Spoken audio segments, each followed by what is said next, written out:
ಇವಾಗ ನಾನು ರಾಮಕೃಷ್ಣ ಅಂತೇಳಿ ಇವಾಗ ನಾನು ಫೋರ್ಕ್ ರೆಡಿ ಮಾಡ್ತಾ ಇದ್ದೀನಿ. ಫೋರ್ಕ್ 4 ಸರಿ ನೀಟಾಗಿ ತೊಳೆದು 3 ಸರಿ ತೊಳೆದಿದ್ದೀನಿ. ಈಗ ಇನ್ನೊಂದು ಸರಿ ಅರಿಶಿನ ಉಪ್ಪು ಹಾಕಿ ತೊಳಿತೀನಿ. ಅರಿಶಿನ ಉಪ್ಪು ಹಾಕಿ ವಾಶ್ ಮಾಡ್ತೀನಿ ಕ್ಲೀನಾಗಿ.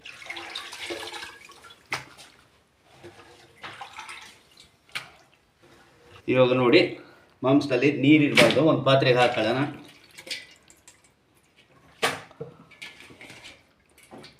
ಈ ಪಾತ್ರೆಗೆ ಹಾಕಿದ್ದೀನಿ.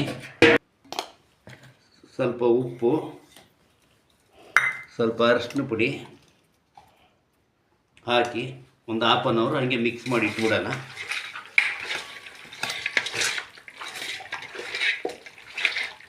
ಅದಕ್ಕೆಲ್ಲ ಖಾರ ಉಪ್ಪು ಎಲ್ಲ ಹಿಡಿಬೇಕು, ಅದಕ್ಕೆ ಮಿಕ್ಸ್ ಮಾಡಿ ಇಟ್ಬಿಡೋದು. ಇವಾಗ ನೋಡಿ ಚೆನ್ನಾಗಿ ಮಿಕ್ಸ್ ಆಗಿದೆ. ಉಪ್ಪು, ಅರಿಶಿನ ಪುಡಿ, ಖಾರದ ಪುಡಿ. ಇವಾಗ ನೋಡಿ ಈ ಥರ ಮಿಕ್ಸ್ ಆಗಿ ಹಾಗೆ ಮುಚ್ಚಾಕಿಡಬೇಕು ಸ್ವಲ್ಪ ಹೊತ್ತು. ಇವಾಗ ಕ್ಲೀನಾಗಿ ಮಿಕ್ಸ್ ಮಾಡಿಬಿಟ್ಟು ಮುಚ್ಚಾಕಿಟ್ಟಿದ್ದೀನಿ.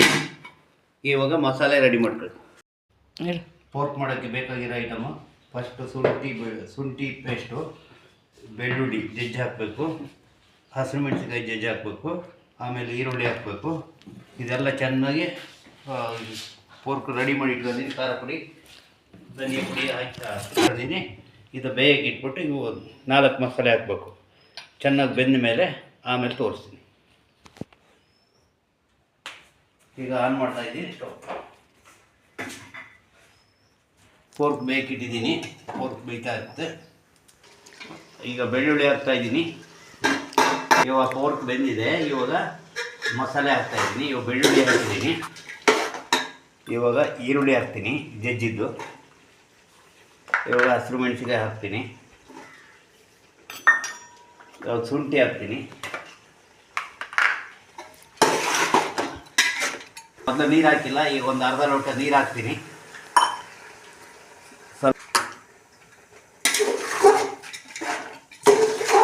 ಇವಾಗ ಚೆನ್ನಾಗಿ ಬೇಯಬೇಕು.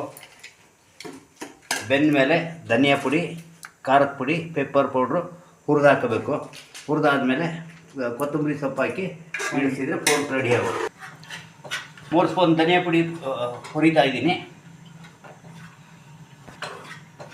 ಬ್ಲಾಕ್ ಆಗೋರು ಹುರಿಬೇಕು. ಪುಡಿ ಹಾಕ್ತೀನಿ.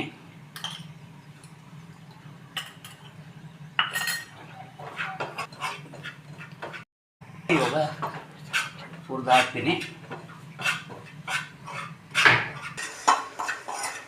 ಸ್ವಲ್ಪ ಬ್ರೌನ್ ಬರೋರು ಹುರಿದಿದ್ದೀನಿ. ಇಷ್ಟೇ ಮಸಾಲೆ. ಯಾವ ಥರ ಇದೆ ಅಂತ ಹೇಳ್ತಾರೆ. ಸೂಪರ್. ಇವಾಗ ಹುರಿದು ಹಾಕ್ತೀನಿ.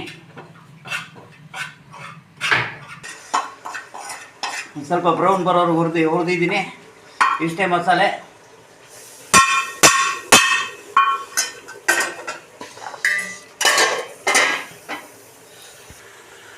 ಇವಾಗೆಲ್ಲ ಪೋರ್ಕ್ ರೆಡಿ ಆಯಿತು.